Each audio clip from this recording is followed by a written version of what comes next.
The night I gave birth alone, my husband was on a yacht with his mistress. I know because I saw the photos. While I was doubled over in pain, clutching the edge of our marble kitchen counter, praying someone would hear me scream, Renard was popping champagne on the Mediterranean coast. Her name was Isabel. She was wearing my anniversary earrings. The contractions started at midnight. Sharp, relentless, like my body was trying to tear itself apart from the inside. I called him 17 times. Every call went straight to voicemail. I texted. I begged. I even tried his assistant, his driver, his business partner. Nothing. Radio silence. Like I'd already been erased. The mansion felt massive that night. Cold. Every room echoed with my footsteps as I stumbled through the halls, searching for anyone who could help. But the staff had been dismissed weeks ago. Renard said we needed to cut costs. Funny how he still had money for private jets and five-star hotels. If you've ever been left when you needed love most, hit that like button. Because what happened next changed everything. Hi viewers, kindly tell us where you're watching from and what time it is. Warm welcome to the family. Enjoy the story. I made it to the foyer before my knees gave out. The pain was blinding. I collapsed against the door, my phone slipping from my hand and skittering across the floor. That's when I heard it. Footsteps. Slow. Deliberate. Coming from the shadows near the staircase. My heart hammered against my ribs. For one terrible moment, I thought Renard had come back. That maybe he'd realized. That maybe he still cared. But it wasn't Renard. A man stepped into the dim light, filtering through the windows. Tall. Dark hair. Eyes that held something I couldn't name. He moved toward me without hesitation, his expression calm, almost unsettlingly so. Mrs. Van Crest, he said quietly. His voice was steady, gentle, like he'd been expecting this. I'm Ajid. I'm here to help. I wanted to ask who he was, how he got in, why he was in my house at midnight while I was losing my mind. But another contraction ripped through me, and all I could do was grip his arm as he lowered me carefully to the floor. Stay with me, he murmured, already reaching for his phone. You're not alone. But that night, as he called the ambulance and held my hand through every wave of pain, I couldn't stop wondering one thing.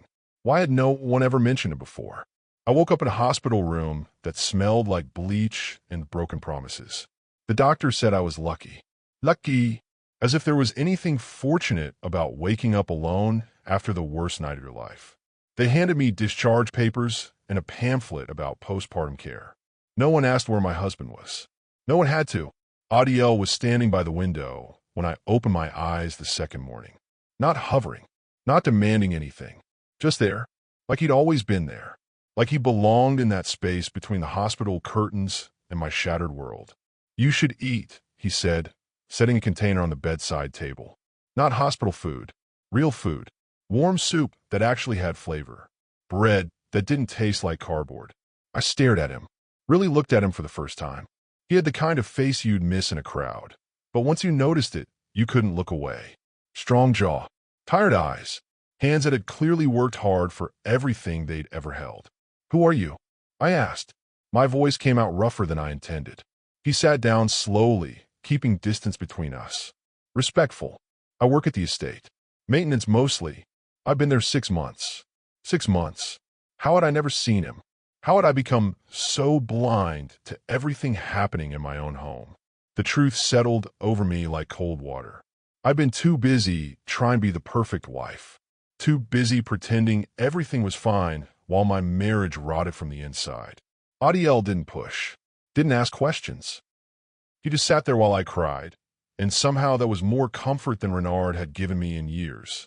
Over the next few days, he showed up like clockwork. Brought food. Handled the bills I couldn't face. Made sure I had everything I needed without making me feel small for needing it. We didn't talk much at first, but the silence between us wasn't empty. It was full of understanding, of shared pain that didn't need words. One night, as he was leaving, I caught his reflection in the window. The way he looked at me when he thought I wasn't watching. It wasn't pity. It wasn't obligation. It was something else entirely. Something that made my heart beat faster and scared me at the same time. Adiel, I called out as his hand touched the doorknob. He turned. Why are you really doing this? His eyes met mine. For a moment, I saw something flicker there. Something dark and complicated and ancient. Because someone should have, he said simply. But as the door closed behind him, I couldn't shake the feeling that there was more to his answer. Much more. The storm hit on a Tuesday night, 3 weeks after I'd come home from the hospital. Power went out across the entire estate.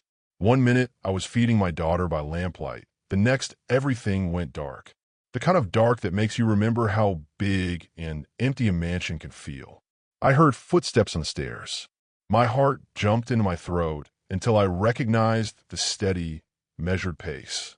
Adiel appeared in the doorway, flashlight in hand, not even breathing hard from climbing 3 flights in the dark.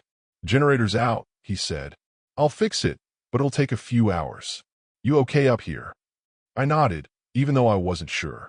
The baby was asleep in her bassinet, and the temperature was already dropping. Old houses like this lost heat fast. He must have seen something in my face because he didn't leave. Instead, he built a fire in the bedroom fireplace, something I didn't even know still worked. Then he settled into the chair by the window, like he was planning to stay. "You don't have to," I said. "I know." We sat in silence for a while, watching shadows dance across the walls. The crackling fire filled the spaces between us. "Can I ask you something?" I said finally. "Have you ever loved someone who didn't love you back?" He was quiet for so long I thought he wouldn't answer. Then, "Yes." "What did you do?" "I learned the difference between loving someone and needing them to love me back." He looked at me then, really looked at me. Real love doesn't demand. It just is. Something shifted in my chest. For the first time in months, I felt like I could breathe. We talked until dawn. About everything and nothing. About pride and pain and the stupid things we do when we're trying to hold on to something that's already gone. He told me about his mother, who raised him alone after his father disappeared. I told him about the girl I used to be before I became Mrs. Van Crest. At some point, I fell asleep. When I woke up, there was a blanket over me and sunlight streaming through the windows. On the table next to me sat a stack of papers. My divorce papers. The ones Renard's lawyer had been hounding me to sign for weeks. I picked up my pen, stared at the signature line, and then I set the pen down. 90 days. That's how long I had before the marital trust dissolved. 90 days before everything Renard had built became liquid assets, vulnerable, ready to be divided. I wasn't signing anything. Not yet. Let him wonder. Let him wait. Let him feel what it's like to need something from someone who doesn't answer. I walked downstairs to find Adiel, to thank him for staying. But as I passed his room, I saw something that stopped me cold. An envelope on his desk. Official looking. Expensive paper. With Renard's family seal pressed into the wax. Renard came home on a Wednesday. No warning. No phone call. Just the sound of his car in the driveway and his key in the lock like the last 3 months hadn't happened.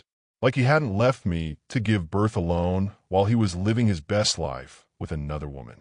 I was in the nursery when I heard his voice downstairs. My whole body went rigid. "Leora," he called out. Not warm, not apologetic, annoyed, like I was the one who'd inconvenienced him. "We need to talk. Now." I took my time walking down the stairs, each step deliberate. I wasn't the same woman he'd left behind, even if he couldn't see it yet. He looked good, tanned, rested, like abandoning your pregnant wife was some kind of spa treatment. His suit probably cost more than most people's cars. He was standing in the foyer like he owned it. He did own it. "For now. You haven't signed the papers," he said. "No hello. No how are you. No acknowledgement of the baby crying upstairs." "No," I said simply. His jaw tightened. "Don't be difficult, Leora. We both know this marriage is over. Sign the papers, and we can move on with our lives." "Your life, you mean?" "Fine. My life. Whatever. The point is, dragging this out helps no one." He pulled out his phone, barely looking at me. "My lawyer says if you don't sign by the end of the week, we'll have to go to court. That'll get messy. Expensive. You don't want that." "Maybe I do." That got his attention.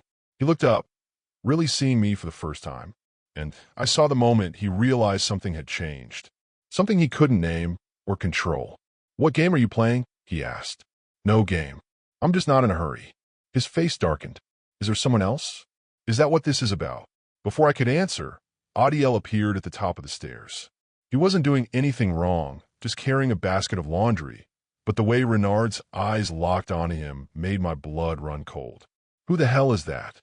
Renard demanded. "That's Adiel. He works here. I don't remember hiring anyone named Adiel." "You weren't here to remember," I said quietly. Renard's face turned red. He started up the stairs, and I knew that look. I'd seen it in business meetings when someone challenged him. That look that said someone was about to pay. "You think you can humiliate me?" Renard hissed when he reached Adiel. "In my own house? With my wife? I haven't done anything," Adiel said calmly. Too calmly. "You're breathing my air. That's enough." The slap came so fast I barely saw it. The sound echoed through the foyer like thunder, sharp and violent and wrong. Adiel didn't flinch, didn't fight back, just stood there, a red mark blooming across his face, his eyes locked on Renard with something that looked almost like satisfaction. "Get out," Renard said. "You're fired. I want you gone by morning." "No," I said, my voice cut through the tension like a knife. "He stays." Renard spun on me. "Excuse me. He stays, or I go to the press. I'm sure they'd love to hear about how you left your pregnant wife alone while you were on vacation with your mistress. I have photos, Renard. Receipts. Everything." For the first time since I'd known him, Renard looked genuinely afraid. He left without another word. Slammed the door so hard the windows rattled. I turned to Adiel, ready to apologize, ready to explain. But he was smiling. Actually smiling. "What?" I asked. "He has no idea," Adiel said softly. "No idea what you've been building while he wasn't looking." My heart skipped. "What do you mean?" "Leora, I need to tell you something. About who I really am, and why I'm really here." He reached into his pocket and pulled out a photograph. Old. Faded. Two men standing in front of a building with a sign that read Van Crest and Associates. One of the men was a younger Renard. The other looked exactly like Adiel. 60 days left. The number haunted me now. 60 days until the trust dissolved. 60 days until everything became vulnerable. Adiel's father was Marcus Chun, Renard's original business partner. The man who'd helped build Van Crest Industries from nothing. The man Renard had destroyed. He didn't just push him out. Adiel told me that night. We were in the study, documents spread across the desk. Papers I've been secretly copying for weeks. He framed him, made it look like Marcus was embezzling, ruined his reputation. My father lost everything. His business, his savings, his name. What happened to him? I asked, even though I already knew from the way Adiel's voice went flat. Heart attack. 3 years ago. He died, believing the whole world thought he was a thief. I felt sick. All this time, I'd been married to a monster, living in a house built on someone else's ruin. "Why did you come here?" I asked. "Why help me?" At first, he looked at me, and there was something raw in his eyes. Revenge. I thought maybe I could find proof. Clear my father's name. Hurt Renard the way he hurt us. And now I'm not sure anymore. He stepped closer, because somewhere along the way, this stopped being about him and started being about you. The air between us felt electric. Dangerous.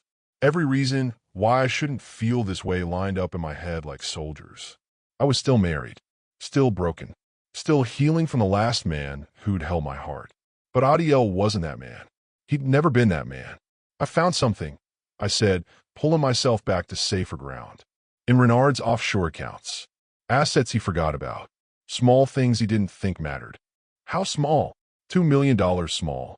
In a trust fund he set up for tax purposes and never touched. Adiel's eyes widened. "Can you access it?" "Not legally. Not yet. But in 60 days, when the marital trust dissolves." I smiled. Everything becomes negotiable. And Renard's been so focused on the big assets, he's forgotten about the small ones. We spent every night after that building my exit strategy. Not an escape, a foundation. While Renard celebrated his freedom with Isabel, while he planned his new life without me, I was studying, learning, understanding the business he thought was too complicated for my pretty little head. Adiel taught me how to read financial statements, how to spot hidden assets, how to build something from nothing, the way his father once had. But it wasn't all business. Some nights we just talked about dreams we'd given up, about the people we'd been before life knocked us down. about second chances and whether we deserve them. My father used to say something. Adiel told me one night. We were in the garden, the baby is asleep upstairs. He said the best revenge isn't destruction. It's building something so beautiful that your enemy realizes they never understood beauty at all. Is that what we're doing? I asked. Building something beautiful. I think so. He looked at me, and in the moonlight, I saw everything he wasn't saying. Every careful boundary he'd maintained.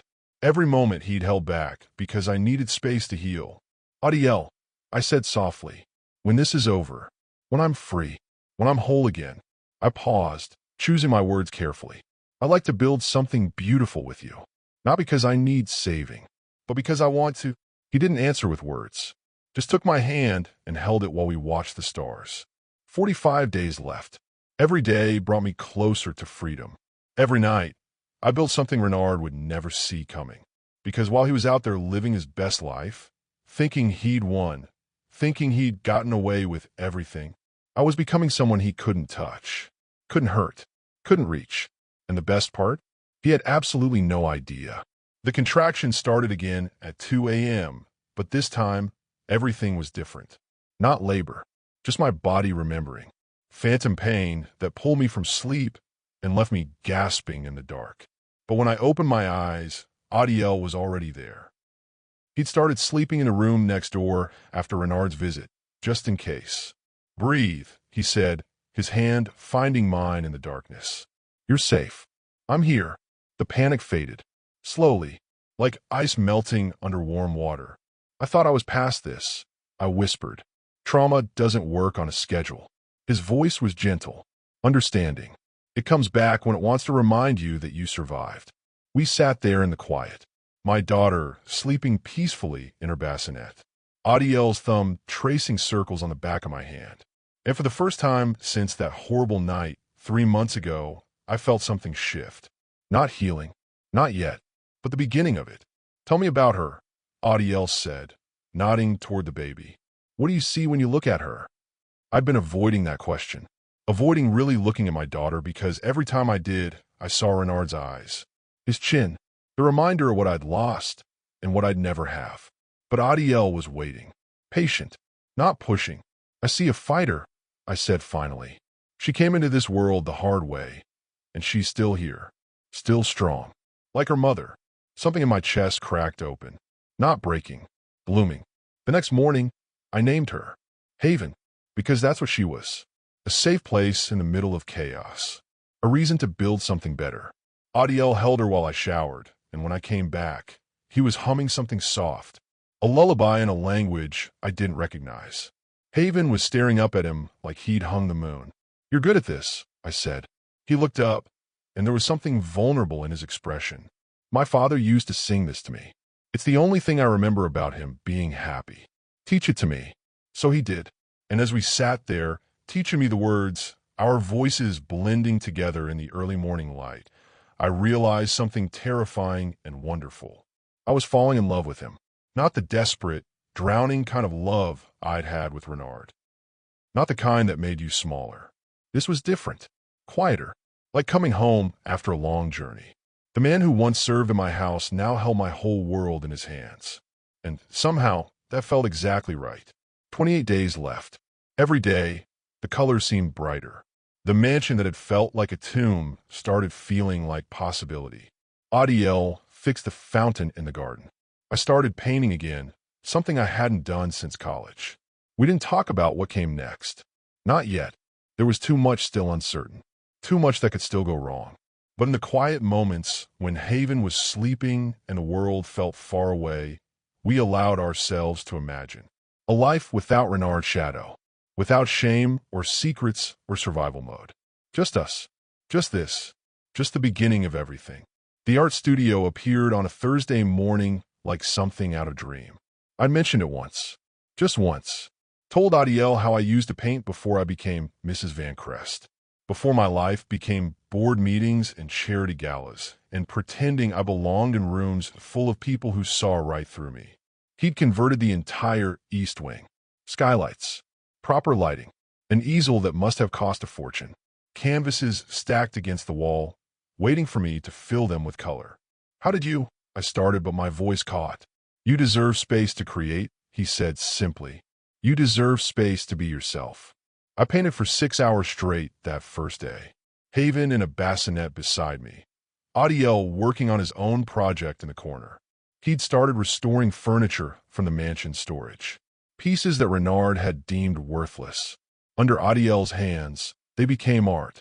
We worked in comfortable silence. Creating, building, becoming. 3 weeks later, my first painting sold. Not under my married name. Under my maiden name. The one I buried when I said I do. $5,000. For something I'd made with my own hands. My own vision. It felt like breathing after being underwater. We should celebrate, Adiel said when I told him. We should save it. Put it toward. I stopped. Toward what? Toward the future I wasn't sure I was allowed to want. Leora. He set down his tools, crossed the room. You're allowed to be happy. Even before everything is settled. Even before you're officially free. But I wasn't ready to celebrate yet.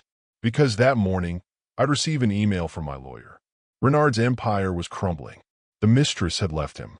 His investors were pulling out. Everything he'd built on lies and stolen dreams was collapsing.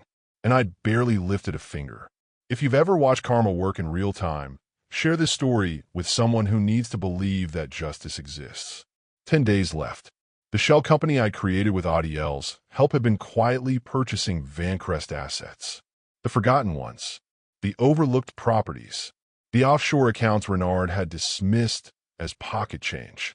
Pocket change that now totaled $8 million. How did he not notice?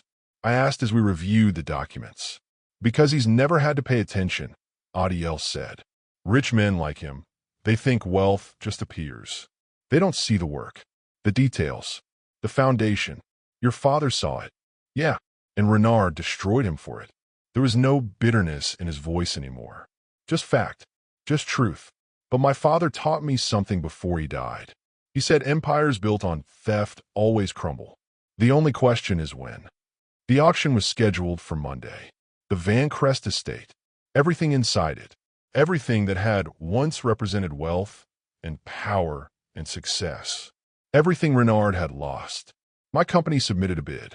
Not the highest, but competitive enough. Strategic enough. Are you sure about this? Adiel asked the night before. Once you do this, there's no going back. I looked around the mansion. The same walls that had trapped me. The same rooms where I'd cried myself to sleep. The same halls where I'd walked, pregnant and alone, wondering if anyone would ever choose me. I'm sure, I said, but I'm not doing it for revenge. I'm doing it because this house deserves better than him. Because we can make it mean something new. He pulled me close. Kissed my forehead. Once discarded, now divine. Once broken, now beyond reach. Where did you learn that? From you, he said. I've been watching you become it. The countdown hit 0 at midnight. The trust dissolved. The assets scattered like leaves in wind. And when the gavel came down Monday morning, the Vancrest estate had a new owner. Me. But that wasn't the best part. The best part came 3 hours later when Renard's lawyer called, frantic, asking if I'd reconsider my terms. I let go to voicemail. Then I blocked the number. Because peace, not revenge, was my victory. The Vancrest estate officially became mine on a Tuesday. The same day, Renard's office building went into foreclosure. I didn't plan it that way. Didn't orchestrate some elaborate takedown. I just bought what was for sale and let karma handle the rest.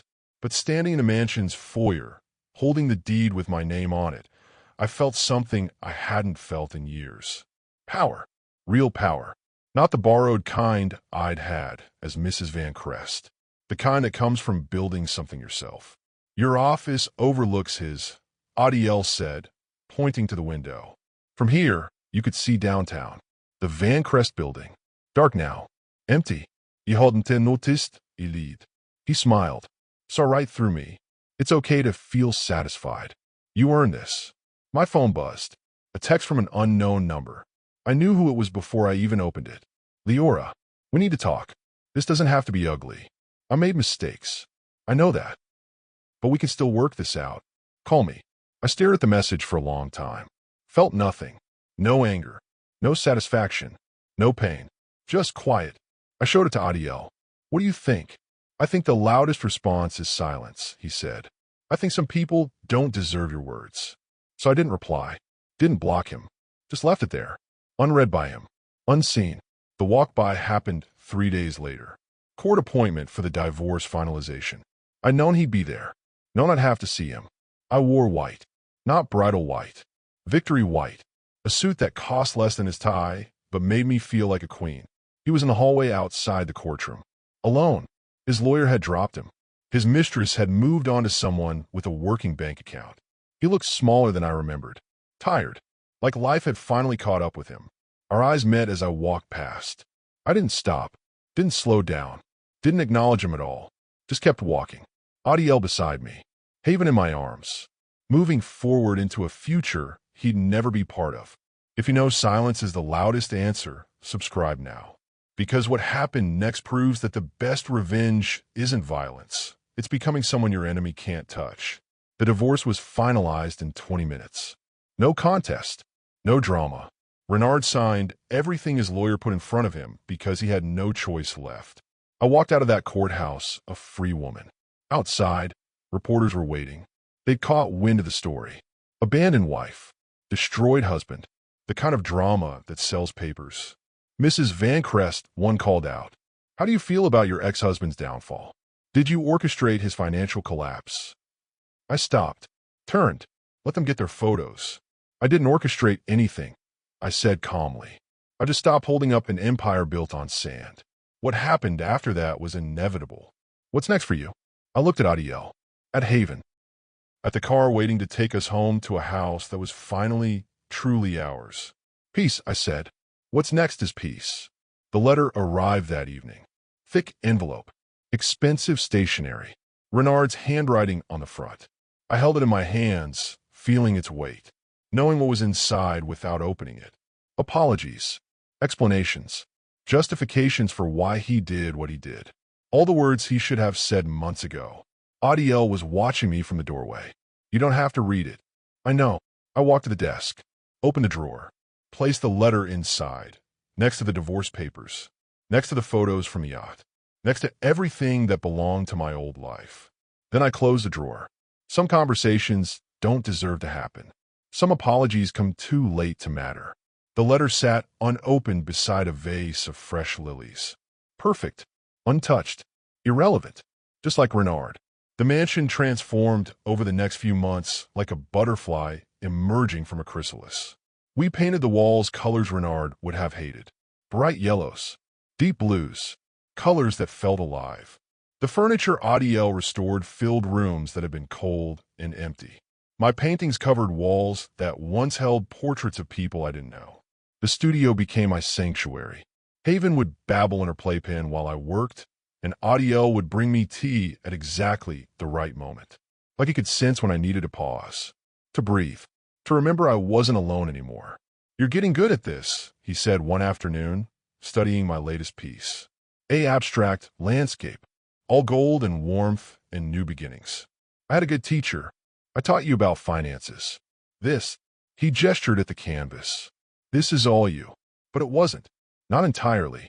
Because every stroke was influenced by his presence. His steady calm. His belief that I could be more than what Renard had tried to make me. The gallery showing happened in April. My first real exhibition. Not some charity auction where rich people bought art to avoid taxes. An actual gallery. Real critics. People who cared about the work, not the name attached to it. I was terrified. What if they hate it? I asked the night before. What if I'm not actually good? What if this whole thing has been a delusion? Adiel took my face in his hands. Then you'll paint something else. And something after that. Because you're not doing this for them. You're doing it because creating makes you whole. The showing sold out. Every single piece. The critics used words like raw and authentic and transformative. But the best moment came when a young woman approached me at the reception. I saw your story in the news, she said quietly. About what happened. About how you survived. She was crying. I'm going through something similar. And seeing you here. Seeing what you built. She couldn't finish. I pulled her into a hug. You're going to make it, I whispered. It doesn't feel like it now. But you will. That night, lying in bed next to Adiel, I realized something profound. The victory wasn't the money. wasn't the house, wasn't even watching Renard's empire collapse. The victory was this: peace, purpose, a life built on my own terms. I need to tell you something, I said into the darkness. Okay, I love you. Not because you saved me, not because you were there when I needed someone, but because you see me, the real me, the messy, complicated, still healing me. And you love that person anyway. He pulled me closer. I've loved you since the night in the hospital. When you looked at me and asked who I was, like maybe, finally, someone was seeing me too. What about your father? I asked. The revenge you came here for? I got it, just not the way I expected. He was quiet for a moment. My father wanted justice, wanted the world to know he wasn't a thief. And now they do. The truth came out in the trial documents. His name is cleared, his legacy restored. Because of us. Because of you, he corrected. You're the one who found the evidence, who had the courage to use it. The letter from Renard still sat in the drawer, unopened, getting dustier every day. Sometimes I thought about reading it, about giving him that final moment of my attention. But then I'd walk through the house we transformed. See Haven taking her first steps in the garden. Watch Adiel working on another restoration project. And I'd realize something simple and profound. Some doors don't need to be opened. Some chapters don't need to be reread. Some apologies don't need to be acknowledged. Because moving forward doesn't require looking back. The letter would stay in that drawer, a monument to the past I'd left behind. A reminder that peace isn't about resolution. It's about choosing yourself. Every single day, even when the hurt wants to pull you back. Especially then. The sunset looked different now. We were standing on the cliff behind the mansion. The same cliff where I'd stood 3 months pregnant, wondering if anyone would miss me if I disappeared. Where I'd felt so small I thought I might blow away. But I wasn't small anymore. Wasn't invisible. Wasn't disappearing. Haven was on my hip, pointing at birds and clouds, and everything beautiful she could see. Adiel's arm was around my waist. Steady. Sure. Home. What are you thinking? He asked. That I was abandoned, I said slowly. And somehow, that was the best thing that ever happened to me. He laughed. That's a hell of a testimony. It's true, though. If Renard hadn't left, I never would have found myself. Never would have realized I didn't need saving. Just space to become. And now I'm divine. I smiled. Once discarded, now divine. Once broken, now beyond reach. Haven babbled agreement, and we both laughed. The art studio was fully booked for the next 6 months. Commissions, gallery shows, speaking engagements about surviving betrayal and finding purpose. Adiel's restoration business had taken off too. Turns out people loved the story. The servant who fell in love with the abandoned wife. The man who helped rebuild what his father's enemy had tried to destroy. But it wasn't a fairy tale. Not really, because fairy tales are about perfect endings. And this wasn't an ending at all. It was a beginning. I want to start a foundation, I told Adiel that evening, for women leaving bad marriages. Help them get on their feet. Legal aid, financial literacy, art therapy, using what money? The Van Crest estate. Turn it into a shelter. A place where women can remember who they are without someone telling them who to be. He kissed me, slow and sweet and full of promise. Your father would be proud. My father, your ex-husband's father. The real Marcus Van Crest. The one who built this place with honest work and good intentions before Renard corrupted it. Adiel smiled. I found his journal in the attic. Want to know what he wrote the day this house was finished? What? May this home always shelter those who need it most. He pulled me closer. I think you're honoring his real legacy. The one his son tried to destroy. If you believe real power is peace, type, I am divine in the comments. Because this story isn't just mine. It's every woman who's been underestimated. Every person who's been left behind. Every survivor who chose to become instead of just survive. The foundation opened 6 months later. 23 women in the first month. Stories that broke my heart and put it back together. Testimonies that reminded me why peace is the greatest revenge. Because Renard didn't get to see any of this. Didn't get to be part of the beauty we built. He existed somewhere out there, living some diminished version of a life he'd thought he deserved. But I didn't think about him anymore. Didn't wonder if he was okay, or what he was doing, or if he regretted what he'd lost. That's what irrelevance looks like. Not hatred, not anger, just nothing. Adiel proposed on a Tuesday. No grand gesture, no expensive ring. Just him, me, and Haven in the garden at sunset. I don't need you to marry me, he said. I know you just got free. I know marriage might feel like a cage after everything you've been through. Then why ask? Because I want you to know you have the choice. That this time, if you say yes, it's because you want to. Not because someone pressured you, or because it's expected, or because you're afraid to be alone. He held out the ring. Simple band. No diamond. Just a single inscription inside. Once discarded, now divine. I said yes. Not because I needed him, but because I wanted to build a life with someone who saw my strength and celebrated it instead of fearing it. We got married at City Hall. Haven as our only witness. No reception. No guests. No performance for people who didn't matter. Just us. Just truth. Just love without conditions. The sunset from the cliff that evening painted the sky gold and pink and purple. Colors I'd use in my next painting. Colors that meant hope and healing and home. What do you see? Adiel asked, pulling me close. I looked at Haven, talking to herself in that nonsense language toddlers speak. Looked at Adiel, whose eyes held all the tomorrows I'd been afraid to want. Looked at the mansion behind us, transformed from a tomb into a sanctuary. I see everything, I said. I see everything I never knew I deserved. The wind carried our laughter across the cliff, carried away the last traces of who I used to be. The girl who'd been abandoned, the woman who'd been broken. She was gone, transformed, reborn. Because I wasn't abandoned at all. I was set free. Subscribe and turn on notifications so you never miss another story about rising from betrayal, choosing yourself, and becoming the person you were always meant to be. Drop your thoughts in the comments and inspire others who need to hear this today. Your story matters. Your comeback matters. You matter.